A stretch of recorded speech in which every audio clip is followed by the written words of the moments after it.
Bismillahirrahmanirrahim. Assalamualaikum warahmatullahi wabarakatuh. Saya Ahmad Sarbini, Direktur Pascasarjana UIN Sunan Gunung Jati Bandung. Saya sekarang tengah berada di Masjid Kebanggaan Umat Islam Jawa Barat, bahkan di Masjid Kebanggaan Umat Islam Indonesia, yakni Masjid Al-Jabar. Kita baru saja selesai melaksanakan sholat duhur berjamaah yang kemudian dilanjutkan dengan penyampaian tausiah singkat ba'da duhur yang dikenal dengan kuliah 7 menit. Dan kuliah 7 menit ini merupakan salah satu agenda rutin yang diprogramkan oleh DKM Masjid Al-Jabar yang tujuannya tidak lain adalah untuk semakin memakmurkan dan menyemarakan syiar Islam di Masjid Al-Jabar.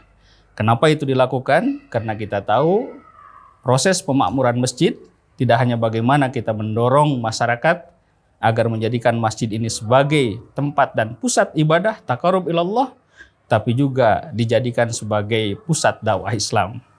Dan tentu saja tidak hanya sampai di situ, masjid juga masih terus kita kembangkan agar memiliki fungsi-fungsi lain yang lebih luas sebagaimana yang pada masa Rasulullah, yakni dia sebagai pusat pemberdayaan umat, pusat pemberdayaan ekonomi umat, pusat pemberdayaan SDM umat, termasuk juga pusat-pusat pemberdayaan peradaban umat Islam di Indonesia khususnya, juga di dunia secara global. Nah, ini fungsi masjid.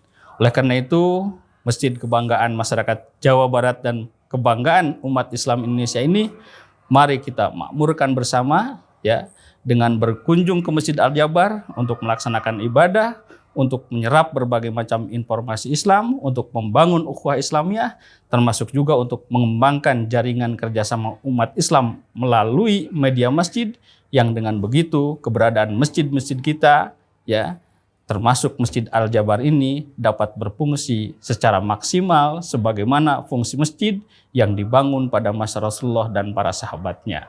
Demikian, terima kasih. Wassalamualaikum warahmatullahi wabarakatuh.